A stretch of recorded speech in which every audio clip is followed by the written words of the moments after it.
E hoje, qual que é o modelo que... hoje você tem nos Estados Unidos uma série de clínicas que estão neste modelo e que tem mostrado resultados mais interessantes. São clínicas que trabalham com um modelo chamado avaliação funcional prática mais intervenção baseada em habilidades, né? Na verdade, eu estou traduzindo um livro aqui, é SBT, Skill Based Treatment, né? Tá. E PFA, que é a avaliação funcional prática, ou às vezes chama de ISCA.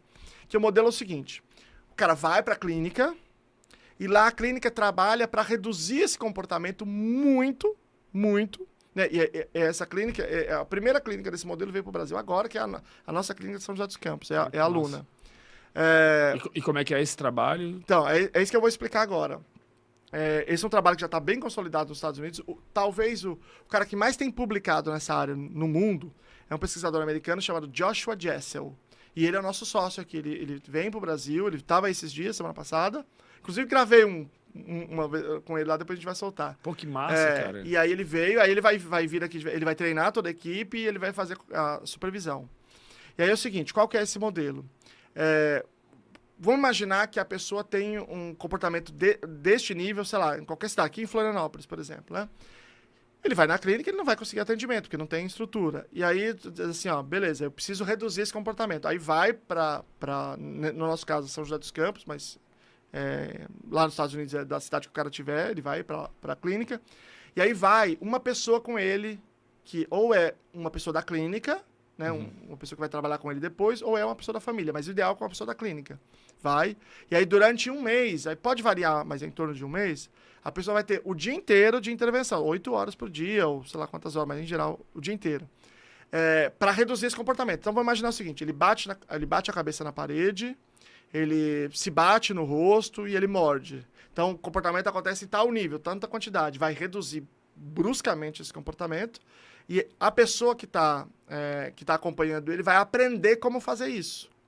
Aí depois ele volta para a cidade dele, e aí ele pode ser atendido, e aquela pessoa já sabe como lidar com ele para ele não voltar pro comportamento anterior. Tá. Né? E como é que é esse trabalho? Esse trabalho tem algumas fases. A primeira é descobrir por que ele se bate. Tipo, ou por que ele bate. Um gatilho? Não é o gatilho, porque o gatilho é uma das coisas que a gente vai descobrir. O gatilho é o que vem antes, ou seja, qual é o antecedente que pode evocar o comportamento. Tá. Mas o mais importante é o que vem depois. Qual é a consequência que tem mantido o comportamento. Então, se faz um procedimento chamado análise funcional. O procedimento feito dentro desse modelo se chama ISCA, um procedimento de análise funcional, para descobrir por que aquele comportamento acontece. É então, como se fosse o reforço comportamental. Isso, assim, que vem depois. Então, vamos imaginar o seguinte, ele se bate, tá bom. O que acontece depois que ele se bate? Ele se bate porque, depois que ele se bate, ele tem atenção, ou porque ele consegue se livrar de uma atividade, ou porque, quando ele se bate, o que ele sente já é suficiente para manter, ou ele se bate porque, quando ele se bate, alguém dá o celular para ele, ou pode ser 1000 motivos, né? Então, a análise funcional vai descobrir qual é a função. Só que, veja, se eu estou falando de caso grave, eu não posso falar assim, não, ele bate a cabeça na quina, então deixa ele bater aqui, eu quero ver por que ele está batendo. Depois, o que acontece depois? Não posso, porque isso é antiético. E né? bota em risco. Bota em risco, né? Não tem cabimento. Então, dentro desse modelo do ISCA, esse é o grande diferencial dele, por isso que ele é tão apropriado para trabalhar com casos graves. Você primeiro administra uma entrevista. Essa entrevista ela demora 1 hora. Essa entrevista é com os cuidadores, pais ou professores, quem for o cuidador. Você vai localizar 2 coisas nessa entrevista que você quer saber. A primeira coisa quando esse indivíduo emite o comportamento de pico mesmo, de crise mesmo, então a crise é, por exemplo, bater a cabeça aqui. Mas e antes da crise? O que ele começa a fazer? Ele começa a fazer tal coisa, ele começa a balançar o pé, ele começa a fazer um barulho, ele começa a chorar, ele sinaliza. Quais são os sinais? A gente chama esses comportamentos de precursores. Precursor da crise, certo?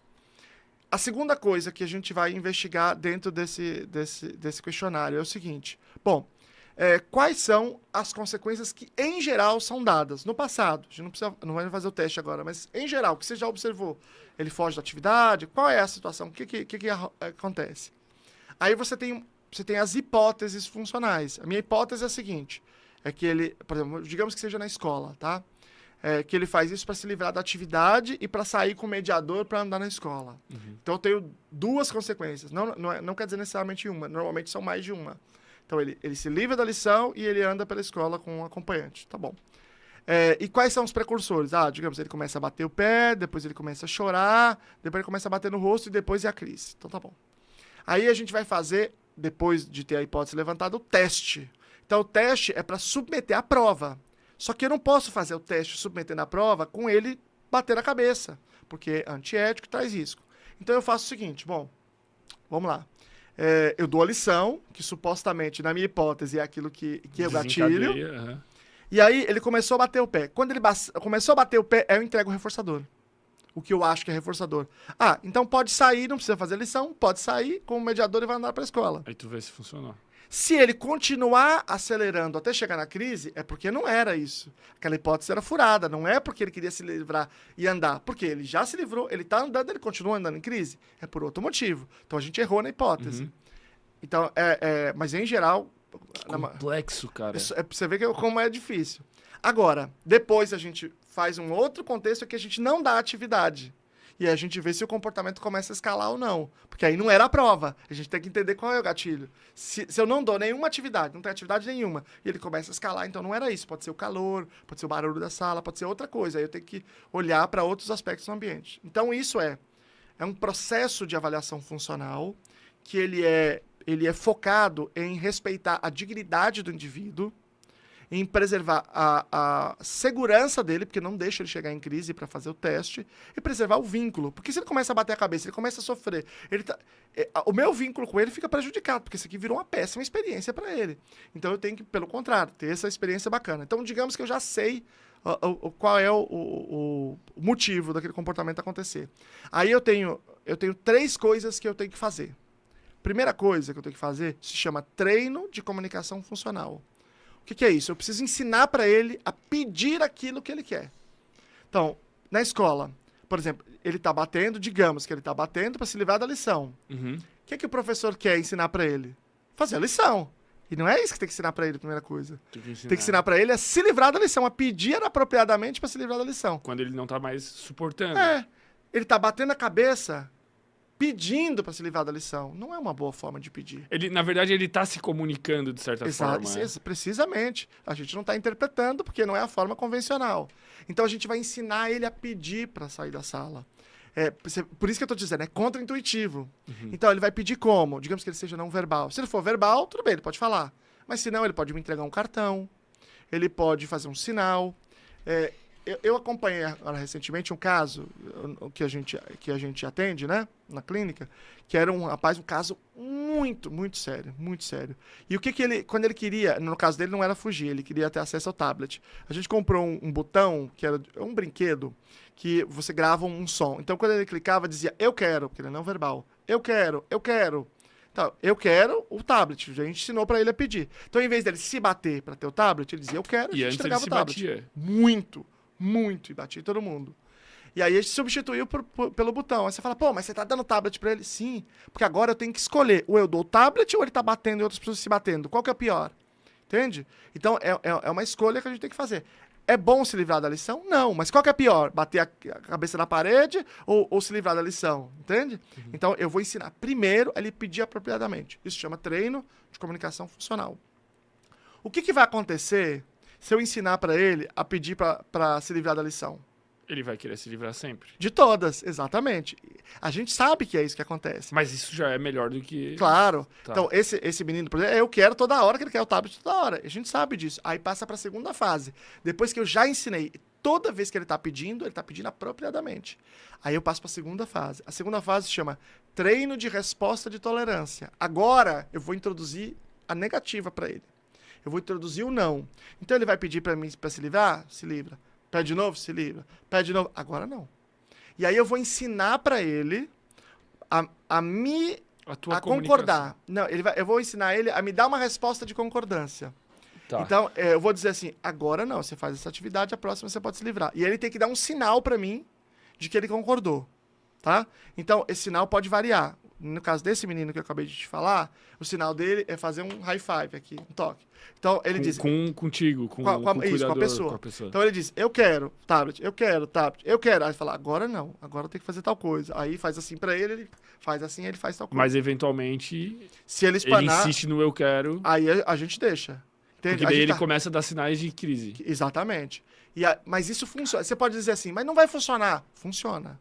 Funciona e funciona muito. Então, tem muitos estudos sobre isso.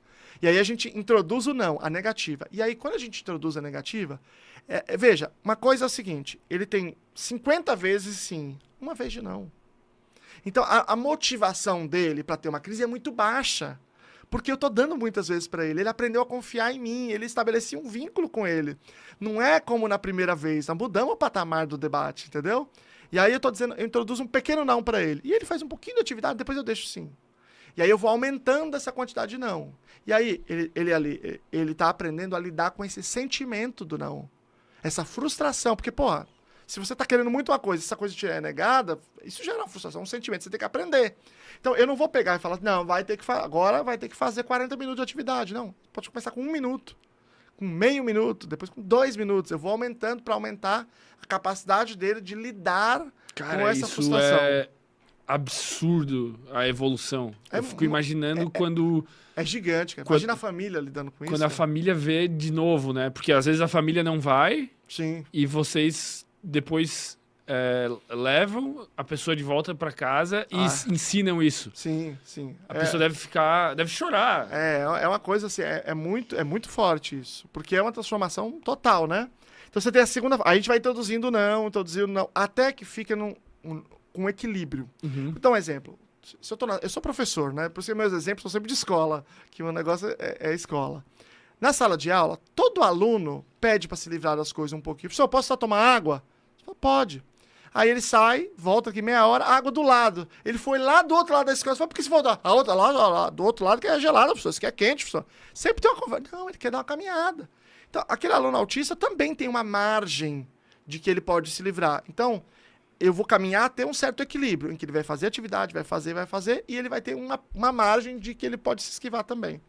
Então, quando eu terminei essa segunda fase, que é a fase do treino de resposta de tolerância, passa para a terceira fase, que chama treino de comportamento cooperativo. Que é o seguinte, é uma lista de comportamentos, são chamados comportamentos contextualmente apropriados, que evitam que ele volte para uma outra situação de crise, por um outro motivo, e eu tenho que refazer todo esse processo. Vou te dar um exemplo aqui. Lá, eu vou ensinar para ele a fazer uma atividade até o fim. Uhum. Ou seja, eu vou ensinar para ele que fazer uma atividade e concluir a atividade tem um reforçador bacana. E que existe um prazer, existe um reforço específico, uma satisfação em terminar uma atividade. Então, eu vou ensinar ele a terminar a atividade. Eu vou ensinar para ele, por exemplo, uma das coisas que eu acho mais importante é me entregar uma coisa que ele gosta. Então, eu vou entregar uma coisa para ele que ele gosta muito, e aí, num certo momento, eu vou pedir aquela coisa. No princípio, eu vou reforçar com outra coisa que ele gosta muito. Então, por exemplo, ele vai me entregar o tablet e ele vai poder pegar uma outra coisa que ele adora. Então, ele me entrega, ele me entregou, ele pode dar outra coisa. E depois eu vou retirando esse outro reforço para que ele fique só sob controle daquilo que eu estou pedindo. Para mim, pela relação comigo que ele está me entregando. Agora, acabou isso, me entrega aqui. Porque essa, por exemplo, é uma situação que é gatilho para um monte de problema.